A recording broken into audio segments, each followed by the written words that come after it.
Hello everyone. इस video में हम लोग गैलीलियोस एक्सपेरिमेंट को देखेंगे।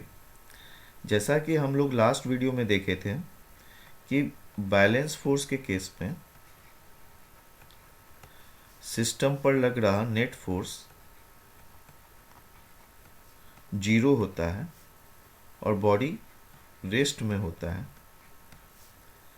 और बॉडी पर एक्सेलरेशन जीरो रहता है। ठीक उसी प्रकार यूनिफॉर्म मोशन के केस में बॉडी का वेलोसिटी कांस्टेंट होता है, सेम वेलोसिटी होता है, मतलब सेम वेलोसिटी के साथ बॉडी मूव करता है। तो चेंज इन वेलोसिटी जो होता है v2 माइनस v1 वो जीरो हो जाता है और एक्सेलरेशन क्या होता है delta v by delta t, मतलब rate of change in velocity of a body वो भी जीरो होता है। तो इस केस में भी एक्सेलरेशन जीरो होता है। डैट मीन्स रेस्ट के लिए और यूनिफॉर्म मोशन के लिए दोनों केस में फोर्स क्या होता है, बैलेंस होता है। That means net force zero होता है। इसी बात को प्रूफ करने के लिए गैलीलियो ने कुछ एक्सपेरिमेंट किए। तो उस एक्सपेरिमेंट में उन्होंने दो इंक्लाइन प्लेन लिया। पहले इंक्लाइन प्लेन से किसी ग्लास बॉल को रिलीज किया और वो ग्लास बॉल नीचे लुढ़कता हुआ आता है, उसकी स्पीड इंक्रीज होती है, फिर वो दूसरे इंक्लाइन प्लेन पर चढ़ जाता है और उसकी स्पीड डिक्रीज होती है और वो कहीं रुक जाता है। अगर इन दोनों इंक्लाइन प्लेन का सरफेस को फ्रिक्शन लेस मान लिया जाए, स्मूथ मान लिया जाए, तो जितने हाइट से इसको रिलीज किया गया था, सपोज पहले इंक्लाइन प्लेन से उसको h हाइट से रिलीज किया गया था, तो दूसरे इंक्लाइन प्लेन पर वो सेम हाइट पर चढ़ेगा। नाउ सेकेंड केस में उन्होंने दूसरे इंक्लाइन प्लेन का जो इंक्लाइनेशन है, स्लोप, उसको कम कर दिया और अगेन उन्होंने सेम हाइट से बॉल को रिलीज किया। बॉल क्या हुआ, फिर से दूसरे इंक्लाइन प्लेन पर सेम हाइट पर पहुंच गया जिस हाइट पर उसको रिलीज किया गया था।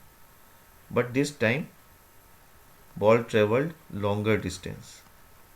ये जो डिस्टेंस है सेकेंड इंक्लाइन प्लेन पर पहले इंक्लाइन प्लेन की तुलना में बॉल ज़्यादा तय किया, मतलब L1 जो है L से ज़्यादा है। फिर उन्होंने थर्ड केस में जो सेकेंड इंक्लाइन प्लेन है उसका इंक्लाइनेशन और कम कर दिया। अगेन उन्होंने जो बॉल को पहले इंक्लाइन प्लेन से जो रिलीज किया उसी हाइट पर रिलीज किया जो प्रीवियस केस में। अगेन बॉल क्या हुआ, उसी हाइट को अचीव कर लेता है दूसरे इंक्लाइन प्लेन पर, बट दिस टाइम उससे भी ज़्यादा दूरी तय करता है। जो L1 दूरी था उससे भी ज़्यादा, सपोज L2, तो L2 L1 से ज़्यादा है। तो हम देख रहे हैं कि बॉल की टेंडेंसी क्या है कि उसी हाइट को अचीव करना जिस हाइट पर से पहले इंक्लाइन प्लेन से उसको रिलीज किया गया। तो अब गैलीलियो ने क्या किया, सेकेंड इंक्लाइन प्लेन को हॉरिजॉन्टल कर दिया और उसी हाइट से रिलीज किया जिस हाइट से प्रीवियस केस में रिलीज किया था। अब बॉल नीचे आएगा, अब हॉरिजॉन्टल प्लेन पर जाएगा। सिंस उसको तो ये हाइट मिल नहीं रहा है h हाइट, तो बॉल क्या करेगा, वो मूव करता रहेगा। That means ball uniform velocity के साथ मूव करता रहेगा। तो इस एक्सपेरिमेंट के जरिए गैलीलियो ने ये बताया कि सिंस यहाँ पे फ्रिक्शन तो लग नहीं रहा है, तो इस केस में जो फोर्स लग रहा है वो एक तो वेट लग रहा है इसका बॉल का mg, और ऊपर लग रहा है normal reaction force n, so n is equal to mg। तो वर्टिकल डायरेक्शन में नेट फोर्स क्या है, ज़ीरो है। ओके, और नो फ्रिक्शन, इसमें कोई फ्रिक्शन नहीं लग रहा है, तो डैट मीन्स यूनिफॉर्म वेलोसिटी में किसी बॉडी को रहने के लिए नेट फोर्स क्या है, जीरो है। दैट मीन्स फोर्स क्या है, बैलेंस है।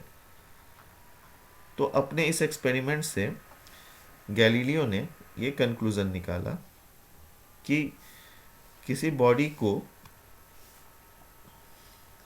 किसी बॉडी पर अगर नेट फोर्स 0 है तो वो बॉडी आइदर रेस्ट में रहेगा या यूनिफॉर्म मोशन के साथ मूव करता रहेगा। जैसा कि प्रीवियस केस में हमने देखा कि हॉरिजॉन्टल प्लेन पे बॉल मूव इन प्रैक्टिस वो तो फ्रिक्शन की वजह से रुक जाएगा, क्योंकि रियल लाइफ में रियल सिचुएशन में फ्रिक्शन मौजूद होता है और फ्रिक्शन को कम्प्लीटली एलिमिनेट करना इम्पॉसिबल है। तो ये बॉल लुढ़कता हुआ सेम हाइट को तो सेम हाइट को अचीव करने के लिए मूव करता रहेगा, बट फ्रिक्शन की वजह से ये बॉल आगे रुक जाएगा। लेकिन अगर मान लिया कि इस पर फ्रिक्शन नहीं है, फ्रिक्शनलेस सरफेस है, तो ये बॉडी यूनिफॉर्म मोशन के साथ मूव करता रहेगा। ठीक है, तो जैसा पहले लोग मानते थे कि यूनिफॉर्म मोशन को मेंटेन रखने के लिए फोर्स लगता है, तो गैलीलियो ने इस बात को अपने एक्सपेरिमेंट के जरिए गलत ठहराया कि किसी फोर्स की आवश्यकता होती है बॉडी को का यूनिफॉर्म मोशन बनाए रखने के लिए। सो अगर मान लीजिए ऐसे भी रियल सिचुएशन में to maintain a body in uniform motion, suppose ये बॉडी है, ये एक ब्लॉक है, इस पर हम फोर्स अप्लाई कर रहे हैं F, और इसको हमें कांस्टेंट वेलोसिटी के साथ मूव करना है। तो ऑब्वियसली रियल सिचुएशन में इसमें फ्रिक्शन लग रहा होगा अपोजिट डायरेक्शन में F। तो इस बॉडी को अगर हमको यूनिफॉर्म वेलोसिटी मतलब वेलोसिटी कांस्टेंट वेलोसिटी के साथ मूव करना है, तो इस पर उतना ही फोर्स लगाना है जितना इस फ्रिक्शन को काउंटर करने में लगे। That means applied force must be equal to friction force. तो अगर यहाँ नेट फोर्स निकालेंगे तो F, कैपिटल F जो कि राइट में लग रहा है, और यहाँ पे जो स्मॉल f है जो लेफ्ट में लग रहा है, minus F is equal to क्या हो जाएगा 0, क्योंकि दोनों सेम है।